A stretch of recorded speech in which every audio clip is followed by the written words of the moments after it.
लालची पाव भाजी वाला। कलकत्ता की मशहूर पाव भाजी, आओ आओ खाओ। कलकत्ता की मशहूर पाव भाजी, आओ आओ खाओ।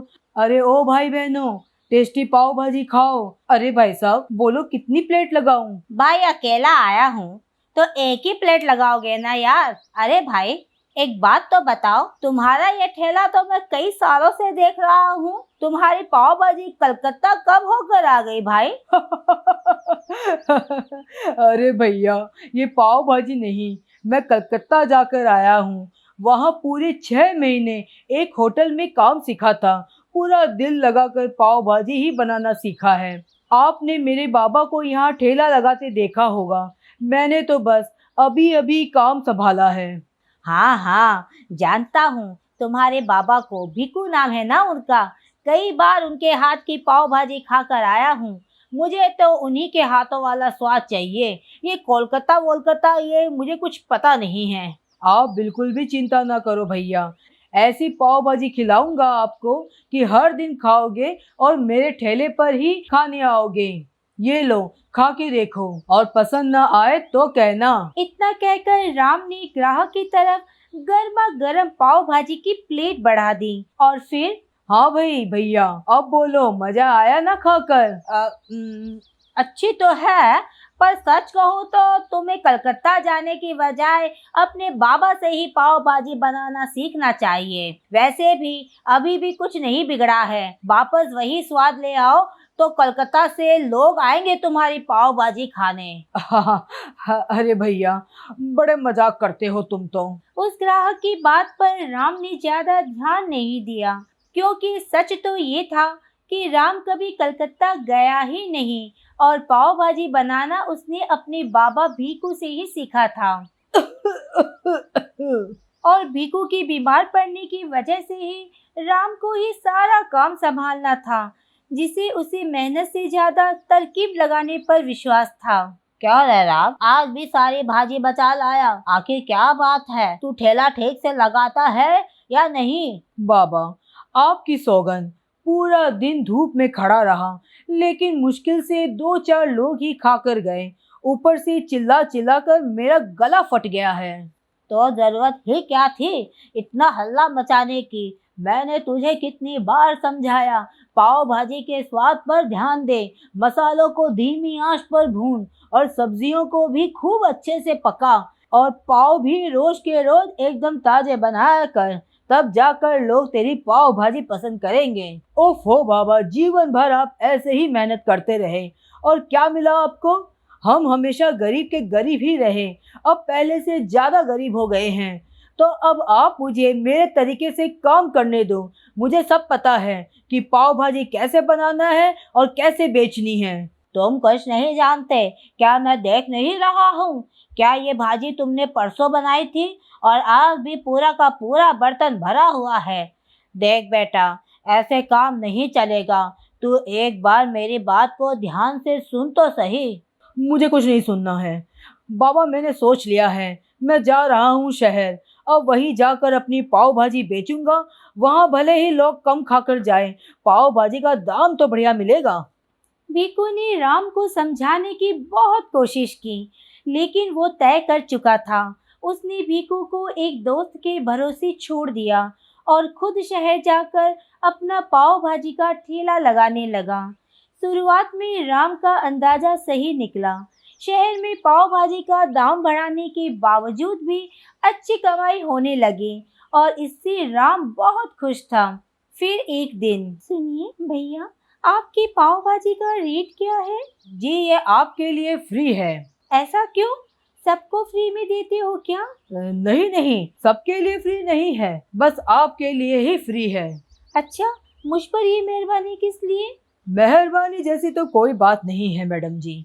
वो क्या है ना, मैं आपको हर रोज यहाँ आते हुए देखता हूँ और देखता हूँ आप सड़क किनारे इन गरीब बच्चों को कैसे मुफ्त में खाना खिलाती हैं। तो मैंने सोचा क्यों ना मैं भी आपके इस अच्छे काम का भागीदार बन जाऊँ। पर आज मैं उन बच्चों के लिए नहीं, खुद के लिए पाव भाजी लेना चाहती हूँ। बहुत भूख लगी है। तो अब तो बताओ क्या रेट है पाव भाजी का? कोई बात नहीं मैडम जी, आपको पाव भाजी खिलाकर मुझे सच में बहुत खुशी होगी। आप पैसों की चिंता मत कीजिए, खाइए और बताइए कैसी लगी आपको पाव भाजी। उस लड़के का नाम रजनी था, जो देखने में जितनी सुंदर थी उतनी दयालु भी थी। सच तो ये था कि राम को रजनी पहली नजर में ही पसंद आ गई थी। वह उसकी खूबसूरती का दीवाना हो चुका था, लेकिन वो खुद कभी रजनी से बात करने की हिम्मत नहीं कर पाया था। लेकिन जब उस दिन रजनी खुद उसके ठेले पर आई, तो वह ये मौका जाने कैसे देता। उसने रजनी के लिए अलग से पाव भाजी बनाकर प्लेट तैयार की। स्वाद से लेकर पाव भाजी के रंग रूप पर भी उसने बहुत ध्यान दिया। साथ ही मक्खन डालने में तो बिल्कुल कंजूसी नहीं की। रजनी को उसकी पाव भाजी बहुत पसंद आई। मजा आ गया।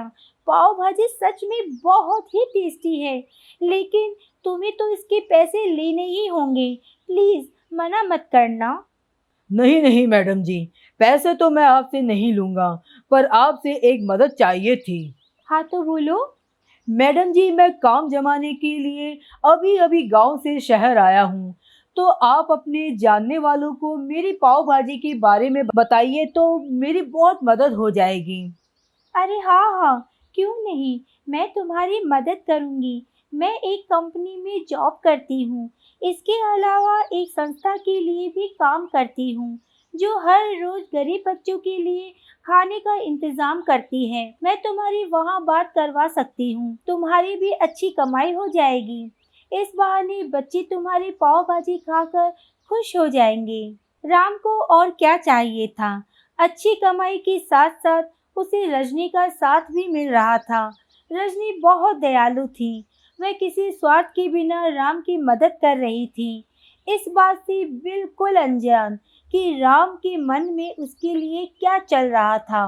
क्या बात है, मैंने शहर आकर बहुत अच्छा काम किया। रजनी मैडम की मदद से पाव भाजी के कितने ऑर्डर मिल गए। अब तो सारा दिन धूप में ठेला लेकर खड़े रहने की भी जरूरत नहीं है। ऐसे ही चलता रहा तो बहुत जल्दी मेरे दिन बदल जाएंगे। फिर मैं मैडम जी से अपनी दिल की बात कहूँगा। उनकी बातों से तो लगता है कि वो भी मुझे पसंद करती है। हो सकता है मेरे बोलने से पहले वो खुद ही अपने दिल की बात कह दे। राम इसी गलतफहमी के साथ रजनी से मिलता रहा और बहुत पैसे भी कमाता रहा। वो जल्दी जल्दी अमीर होना चाहता था, ताकि रजनी से शादी की बात कर सके। लेकिन ये आसान नहीं था। रजनी बहुत अच्छा कमाती थी, उसका परिवार भी धनी था। बातों बातों में राम ये सब जान चुका था, इसलिए वो ज्यादा पैसे कमाने के लिए कुछ भी कर सकता था। और रजनी, सुनो, पाव भाजी वाला क्या नाम था उसका? हाँ, राम। उसे आगे से ऑर्डर मत देना। लेकिन क्यों सर, कोई प्रॉब्लम है क्या? अगर बजट की कोई बात है तो मैं कुछ। नहीं नहीं, प्रॉब्लम उसकी पाव भाजी में है, जिसे खाकर बच्चों को फूड पॉइजनिंग हो गई है। कई बच्चों की तो क्रिटिकल सिचुएशन है। लेकिन सर, ये सब तो किसी और कारण से भी तो हो सकता है। मुझे नहीं लगता कि राम की पाव भाजी में कोई प्रॉब्लम है, क्योंकि सर मैं उसकी रोज पाव भाजी खाती हूँ। रजनी, मैंने खुद उसके यहाँ से पाव भाजी का सैंपल टेस्ट किया है और ये सच है, उसकी पाव भाजी खाने के लायक नहीं है। रजनी को ये सब जानकर झटका लगा। उसे भरोसा नहीं हो रहा था, क्योंकि राम रजनी के लिए हमेशा अलग से पाव भाजी बनाता था, जिसमें वो ताज़ा सब्जियां, ताजे पाव बनाता था। लेकिन उसने बाकी की पाव भाजी की क्वालिटी एकदम खराब कर दी थी। वो बाजार उठने के बाद फेंकी गई बेकार सड़ी गली सब्जियां उठाकर ले आता था और उन्हीं की पाव भाजी बनाता था। इसके अलावा मसालों और पाव की हालत भी ऐसी ही थी, और ऐसा करके वो पाव भाजी की लागत को कम कर रहा था।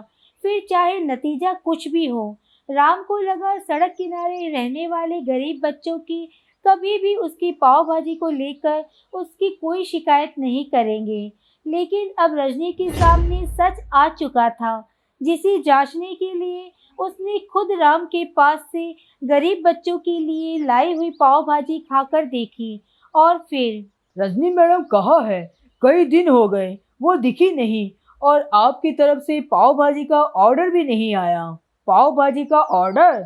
बच्चे, अब तो तेरे पास पुलिस ही आएगी। मैंने तुम्हारे खिलाफ कंप्लेन कर दी है। तेरी वो घटिया पाव भाजी खाकर बच्चे बीमार पड़े हैं और रजनी बेचारी पिछले 5 दिनों से हॉस्पिटल में है। क्या सर? ऐसा नहीं हो सकता। आप मुझे चाहे जेल भेज दें, लेकिन एक बार मुझे मैडम से मिलवा दीजिए। आपका मुझ पर बहुत एहसान होगा। मैं एक बार उनसे माफ़ी मांगना चाहता हूँ। राम की आंखों में आंसू थे, जिसे देखकर एनजीओ के मैनेजर का दिल पिघल गया और वो उसे रजनी से मिलाने हॉस्पिटल लेकर गया। लेकिन रजनी ने राम से मिलने से मना कर दिया। अब वो कभी उसका मुंह भी देखना नहीं चाहती थी। यही राम के लालच की सबसे बड़ी सजा थी।